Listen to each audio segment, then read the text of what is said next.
Eugene Scott. He is a political reporter with the Washington Post, and he joins us from Washington. Thank you so much for joining us, Eugene. Thanks for having me. All right, so 2019 was a very dramatic year for U.S. President Donald Trump, ending with his impeachment, but he still managed to raise $46 million for his campaign. So, Eugene, explain this to me. How do you think this all happened? Well, we know from polling that the people who like Trump really like Trump, and they very much invested in his campaign, including financially. So it's not that surprising that he's having great fundraising numbers, because that's been the case since he launched his re-election campaign.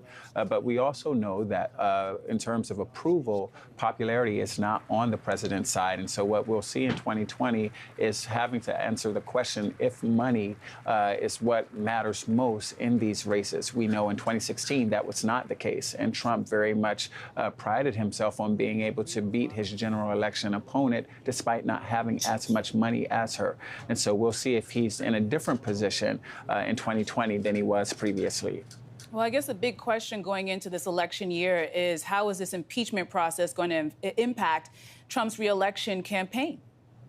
Well, that's to be determined. There's still questions about what House Speaker Nancy Pelosi will do in terms of presenting the impeachment papers and findings to the U.S. Senate. Right now, it's not clear when she will do it, and some might say even if she will do it.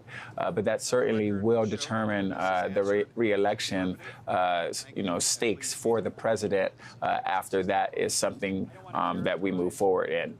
Well, let's shift gears. Bernie Sanders is telling supporters that he has more donors than Trump. But the big question is, can he beat Trump in this 2020 election?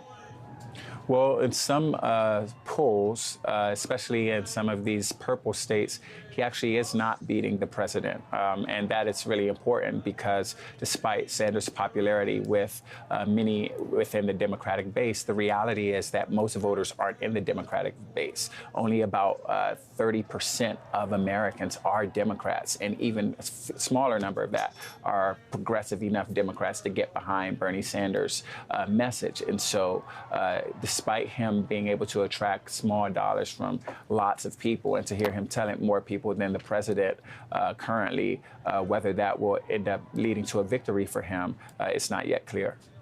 All right, finally, well, it's the beginning of a new year, 2020, a campaign year. Do you have any predictions about how everything's going to turn out this year in the election, the U.S. election? It'll be eventful. It's about as much as I can say.